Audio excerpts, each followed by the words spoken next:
završena utakmica protiv Sloge 1-1. Jeste zadovoljni ovim što ste vidjeli? A gdje bi bio zadovoljan? Kako ću biti zadovoljan? Ja čestitam Slogi na odličnom otporu. Očigledno je da je ova grupa igrača koja je počela utakmicu već u razmišljanju da su možda čak i starteri. Tako da ovo je neoprostivo i naravno da sam bijesan, ali to je naša unutrašnja stvar i sigurno da Sloboda protiv Sloge i Stojšića uz dužno poštovanje treba da bar pobijedi, a ne da igra 1-1. Tako da nisam zadovoljan uopšte, ali kažem, imamo ispred sebe dovoljno vremena. Mislim da će to već u subotu što se tiče ove grupe igrača biti sasvim ok. Radili smo dobro, ovo je sada u pitanju ne svježina, ne snaga, nego je u pitanju samo voljni moment i motivacija.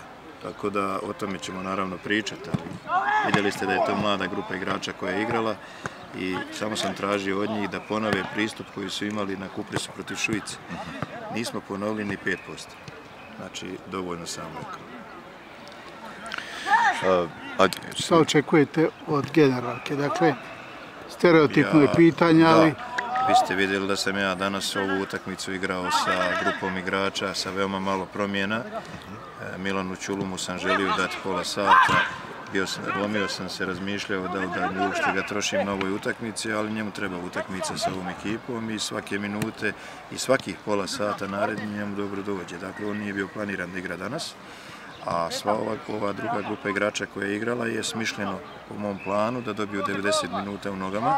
Tako isto grupa igrača protiv Mačve će skoro 70% igrača će igrati 90 minuta, a to je za mene takmičarska utakmica. Ja sam rekao, kao što sam i danas tražio od grupe igrača da daju puni doprinos i da pobjedimo utakmicu bez primljenog gola. I to je bio uslov. Primili smo gol bez veze. Tako da ja očekujem mnogo od te utakmice, jer generalka je za mene uvijek bila takmičarska utakmica. Ja nikad neću reći kao neki treneri nije bitan rezultat. Uvijek je bitan rezultat. Tako da znam da je Mačva izuzetno jaka ekipa i dobro nam došli. Mislim da će publika koja dođe imati šta da vidi. Dobro, evo vratio se Sulejman Krpić. U kakvom je stanju trenirao i pretpostavljamo? U solidnom stanju. Krpić je trenirao, dalje Krpić je prije 20 dana imao i takmičarske utakmice u EIK-u, tako da ono što mene u ovom trenutku samo pomalo zabrinjava, to je da li će stići sva potrebna papirologija. Što se njega tiče, on će biti u topu i on je 15 minuta iskoristio na Kupresu da za 15 minuta postigne 3 gola. Tako da zna se da ja vjerujem u tog igrača i zna se vrlo dobro da je on klasan igrač i golgeter. Ja očekujem od njega nastavak onog niza koji je imao dok nije otišao.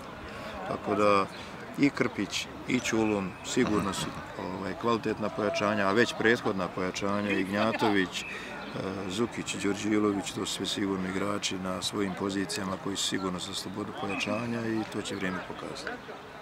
Husića sam zaboravio, međutim Husić je stigao ga je malo rad.